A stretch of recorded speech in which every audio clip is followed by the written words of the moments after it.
Really privileged today to be talking about digital inclusions and digital empowerment with Dr. Melissa Sassi, who is an expert in this area. Hey Mel, how you doing? Awesome. How are you? Awesome. So, if we think about the population of the world, we're approaching what, 8 billion, which still kind of is insane. I can't believe that's where we are right now. And if you think about the 8 billion people that we have in the world, 5.3 billion are online. So that's 66%. Okay. So that means 2.7 billion people. Yes, you heard that right. Almost 3 billion people are not online. Most of those people are using mobile devices. It's reaching its plateau, but it's increasing significantly. And I don't know what you think, Nat, but one of the things I'm most worried about is, are we creating a group of have-nots? It's scary. I'm really worried about that, to be honest, and that's why we're raising awareness by doing this interview. And it really does worry me. So if you stay and watch until the end, we're going to share the 5 ways to increase meaningful access to the internet. So that's going to be epic. So how to make sure everyone has access to the internet, steps to digital inclusion, like where do you sort of begin with that, Mel? Yeah, so I think there are different schools of thought, and it's kind of one of those things where, you ask somebody how big is a boat, you're gonna get a lot of different answers. Similarly here, you ask 100 different people, you're gonna get, 100 different yet similar answers. So I think they're, kind of different schools of thought. But I think overarchingly, things kind of revolve around a few different, spectrums, if you will. I think first off, you got to be able to afford. You got to be able to afford what's there for you, right? But imagine there's nothing. My dissertation for my PhD focused on the digital inclusion of underserved and underrepresented communities, and it's tied to solving the most pressing issues of our time. And I interviewed, a number of different tribes who live their entire lives, even to this day, without access to the internet in their homes. And I, spent a lot of time with each of them, really looking at education outcomes, economic empowerment, healthcare, entertainment, all different kinds of things. And you got to have that service in your home. You've got to have, in some rural areas, the dynamics from a pricing perspective may not be there, because imagine you've got to get that connection out from point A to point B. Satellite might be available for you, but is it affordable for you?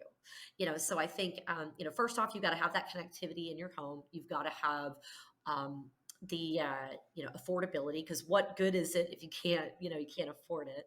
You also have to have skills, and why do I say skills? Because you used, I think, a key phrase that is often used within development circles, and that's meaningful access. And what that really signifies is, it's not about being a consumer of technology. Okay. And I'll tell you what that means in a second. It's being a creator, a maker, a doer that's enabled by technology.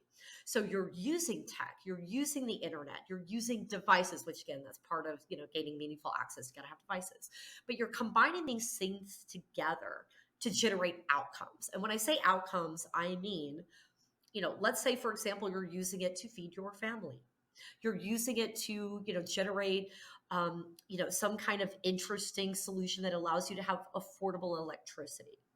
You're able to, keep your community safe and secure online. Obviously, there are lots of different ways in which we can use technology for communication, for protecting ourselves, for educating others, managing our healthcare.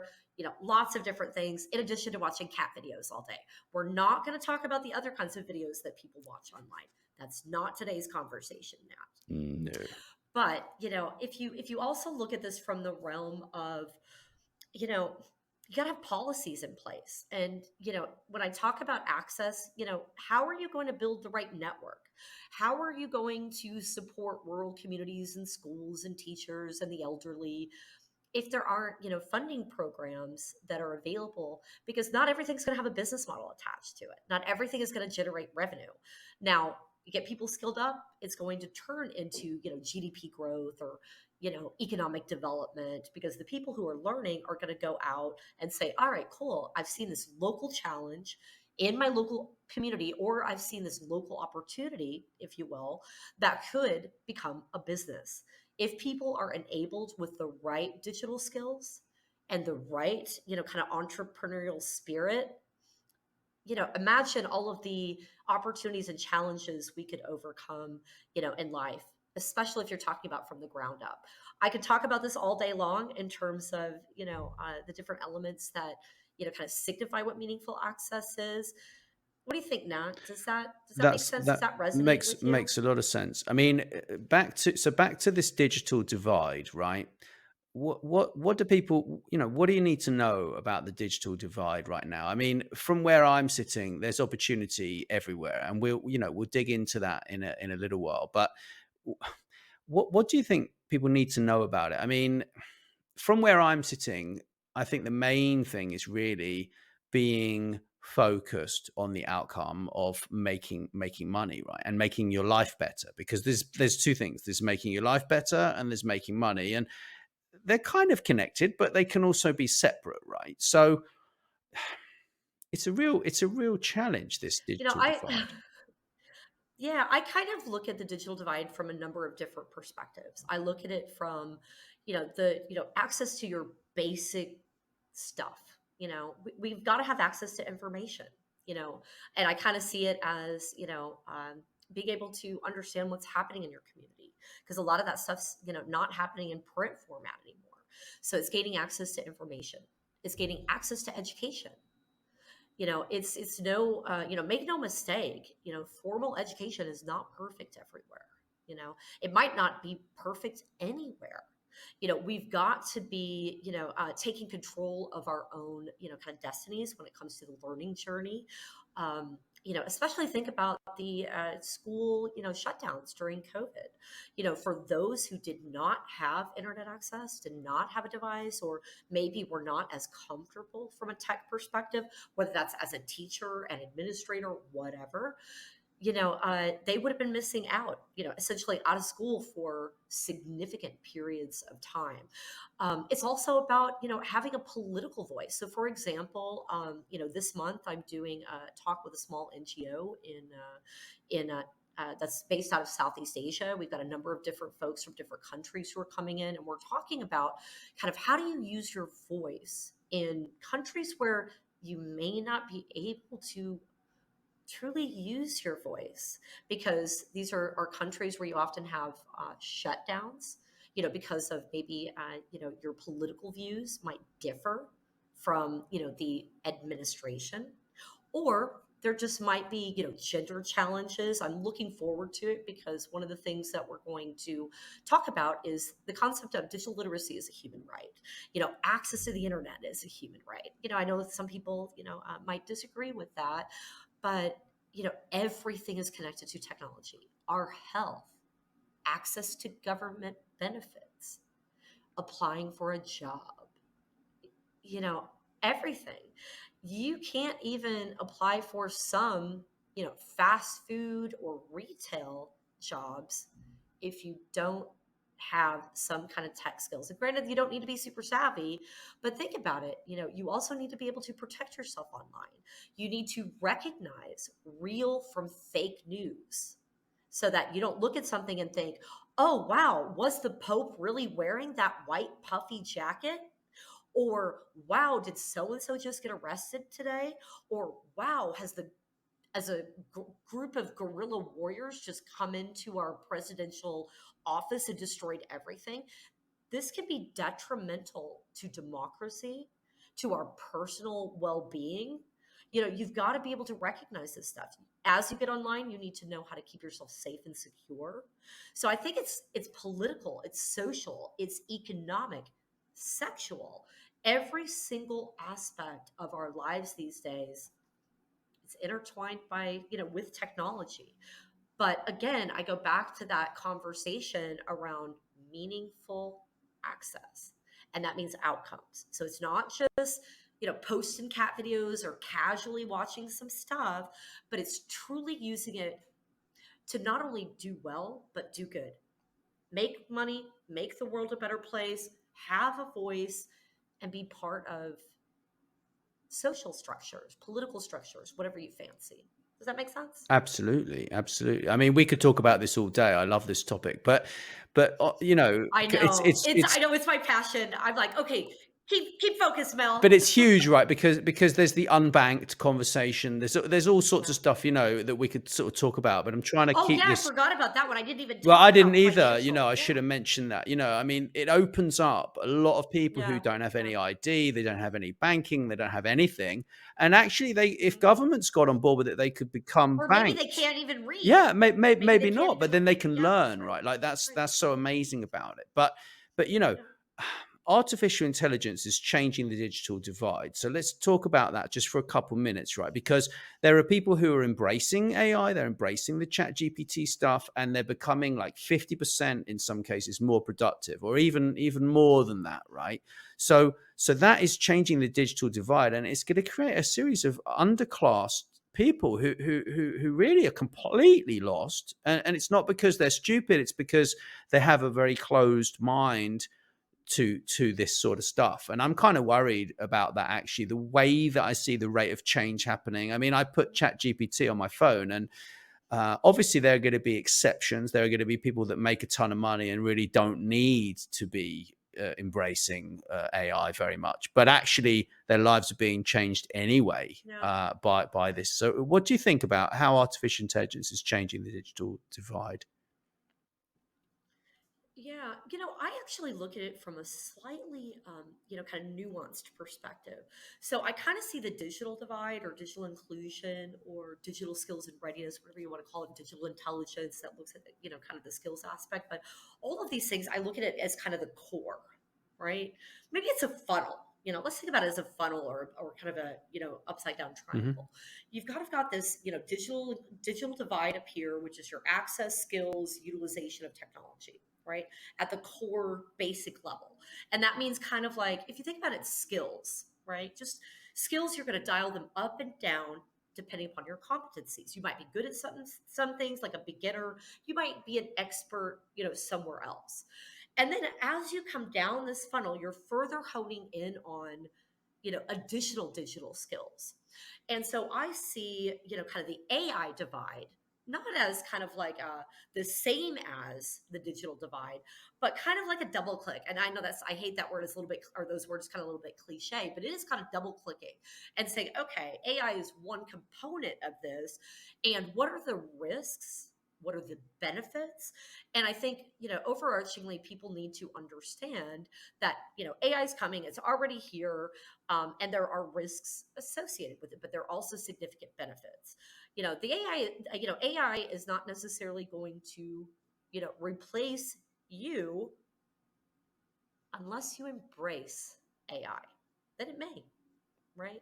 And so I look at it as, you know, we definitely have some challenges, and some of the challenges I see is around kind of trust, transparency, and really understanding, what goes into these algorithms.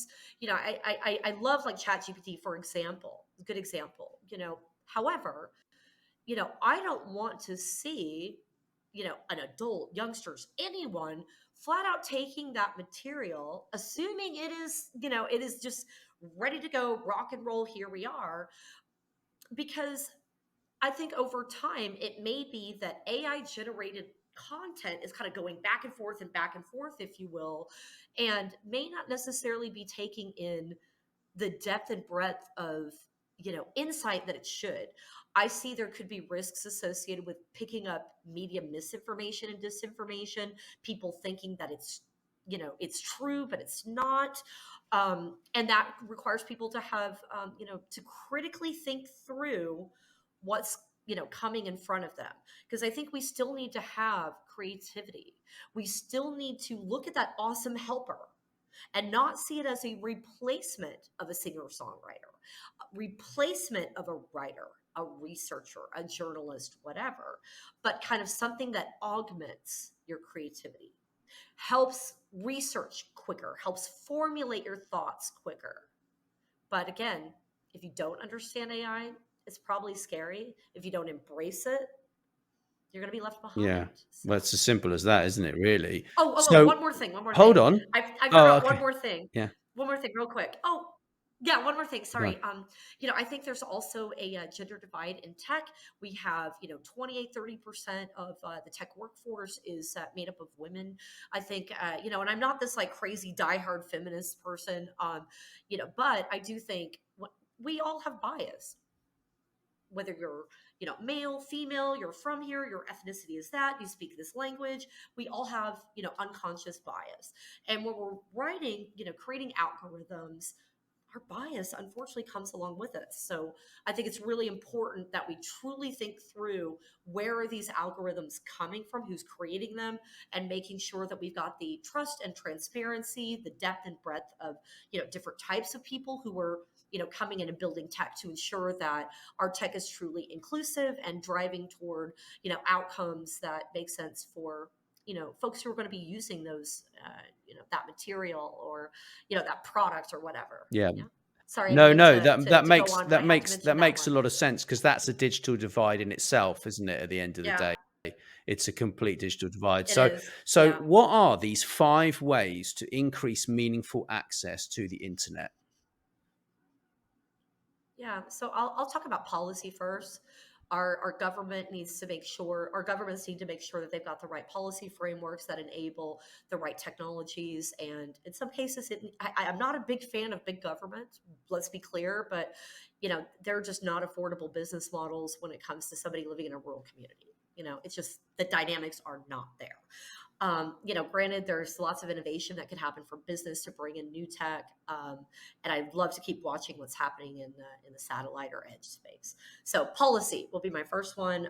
Second one is making sure that, as whether it's a mobile operator, internet service provider, satellite company, whatever, that they've got the right affordability metrics in there. Again, that's closely connected with, policy. I don't expect that the government should pay for everything. That doesn't, align to my MO. However, again, that's kind of a fine balance. People need to have access to skills, you know, uh, and that may mean going out and finding them yourselves, because you may not have the right, environment that is enabling you appropriately. You might not have, teachers in formal education. We need to take control of our future when it comes to education and economic empowerment. That's hard because sometimes we don't know where to go, and you don't know what you don't know. We need to be focused on outcomes. So understand, and that kind of connects into skills as well. Kind of thinking about, what are those outcomes, and how do you share, with the broader community, the role that tech can play to not only change your life, but those around you. And that kind of comes along the lines of, inspiring, being inspired, for those thought leaders around the room, around, the community, around the country. How can you inspire others so that people understand, what's possible, the art of the possible, and saying, wait a second, I can do this. That woman looks like me. That man looks like me. They look like me, and I can go out and I can learn these skills, and I can go out and change the world, and I don't know, become the next whatever. I think we also need to make sure that people are not just thinking that they should have a mobile phone. Mobile phones are great. They make you, in many cases, consumers of technology. There are a lot of platforms and programs and apps and that sort of thing out there that can help with productivity, but they're not necessarily enabling true, let's say, creation of new things. So those are my thoughts. I think, again, you ask 100 different people, you're probably going to get 100 different answers. So affordability, skills, outcomes, devices, policy. Those are my five. Fantastic. Well, I've thoroughly And enjoyed. apologies for looking over. I had to remember them and look on my I was paper. looking over here going, well, don't ask me. But thank you, Mel. It's been, Yeah, no, I was looking at my notebooks. Here's my notebook to remember my yeah, stats. it's absolutely super to have a conversation with you. Thank you so. Thanks very much for listening to Influential Visions. Please make sure you share this episode with your friends and business connections.